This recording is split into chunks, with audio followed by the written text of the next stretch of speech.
Hi, it's Michelle from FM 1021. We are backstage at Big Snow Show 11 with Andrew McMahon. Hi. Hello. Welcome back to Milwaukee. Yeah, glad to be here. Fair. I mean, it is cold, but I'm glad to be here. Yeah, you came like right before the polar vortex. Oh, is that what's going on? So this isn't even as cold as it will get. So you'll be in and out, and then next week it'll be like 9 degrees outside. So Perfect. Yeah, Perfect. sounds good for you. Yeah, you planned this very well. I'm glad that I'm here for the warm season. Yeah, the warm front of 22 degrees. Exactly. So let's talk about zombies. Oh boy. We've got the new album coming out Yes. in a couple, 2-3 months, almost like what? That's 2 months exactly from right. today? Yeah, February 10th.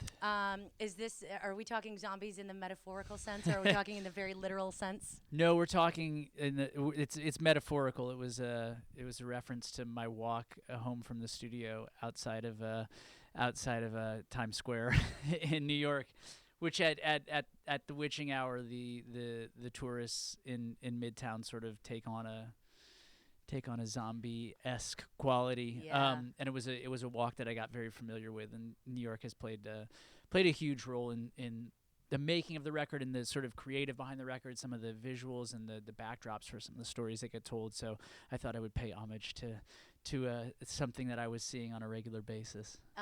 The Times Square area, like they have the little selfie stations where everybody just stands to take selfies. Do even the zombies do that too? Everybody seems to, yeah. It's Just dead behind the eyes, taking selfies. Yeah. You'll be walking, and all of a sudden it'll just be like, oh, which I mean, look, New York is amazing, and I can respect how any place where there's a concentration of people who don't spend a lot of time there would be mesmerized. But Right. that was my interpretation after being there on and off for several months in a row. Especially at a certain hour. Yes. Yeah. When you're kind of like head down, headphones on, trying to like get to the train, and you start and you're running headlong into people because they're just stopping in your tracks, and then you call them out. Yeah. So what you're saying is this album isn't going to be like a horror punk a la No. Misfits project. No. Not yet. No. It was it was strictly for effect, just to confuse people. No, there's no horror per se in this Dang one. it. No. Better zombie Glenn Danzig or Glenn from Walking Dead. Well, I know Danzig better than Walking Dead, surprisingly, so I'm gonna go Danzig. Yeah. Okay, fair. Yeah. So, through the years you've been doing this, this is something that you've always been known for, is to take the time to hang out with your fans and to be really involved with sort of every aspect of your career. Yeah. And I think you took it to a new high the other day, because I was watching I you do? on Twitter, and someone was like, I can't find my shirt in the right size. And you were like, what shirt do you need? And I was like, he's fulfilling merch orders now. Like, You're not supposed to tell people that. edit this part out, but I seriously want to know. Yeah. For me, I mean, I take everything that I do really personally.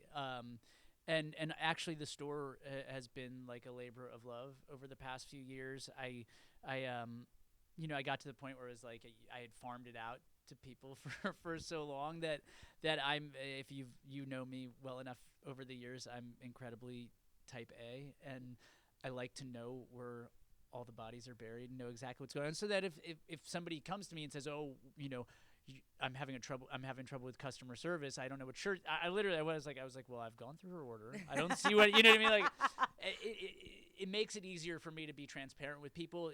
Like, I'm not one of these people who likes to deflect and be like, oh, I don't know anything about that because I don't take care of it. I'm the opposite, which is sometimes to a fault for me. But yeah, so I was on the phone with customer service this morning, looking over. I actually have her name memorized, but I'm not going to say it here. I just imagine you with like different hats and mustaches on and be like, hang on, let me see if I can look into that for you. It's just one stressed out dude with hair out to here up until the moment that I walk through this store, yeah. And then you comb it down. Yeah, exactly. You comb it down. Just for you. So I will say this. Have you had anybody have the same problem where Andrew McMahon in the Wilderness, are you finding trouble fitting that on things? Because we tried so hard to get it in a certain way on the tickets and on the... Well, look, the secret is that we really push hard to get it to fit, because even if we're like low on the bill, it takes up so much space. We look substantial. Yeah, exactly. You're just like... But yeah. So no, we've run into that from time to time. That's amazing. Yeah. And lastly, all right, if you could edit your Wikipedia page to make one untrue thing appear and you'd be fine with people thinking it even though it wasn't true, what would you put on there? Oh my gosh. I if I could say one untrue one thing falsehood that could sort of, you know, that you'd be like, that's all right, that can stick around. you know, some sort of like nomination for a Nobel Prize or something like Oh, that. yeah? Yeah, That's a good one. I think just like that I was involved in some sort of serious like crisis negotiation between foreign bodies and that it In a year before you were born, like in the 40s or something, you like played a really great. I'd actually prefer role. it be more like I was 5 or 6. Oh, You know what I okay. mean? Like, so it was like, wow, this like boy wonder. prodigy somehow had his hand in international politics at a young age. I think that'd be something I. Yeah. And then when he gave up the world stage, he decided, you know what, I'll try music Maybe now. music. Yeah. Maybe music. Just, you know, take a load off. Yeah. Sounds good. Well, we are so happy to have you back. Thank you for being here. Glad to be here. Thanks for having me. Absolutely. Big Snow Show 11 tonight with FM 1021.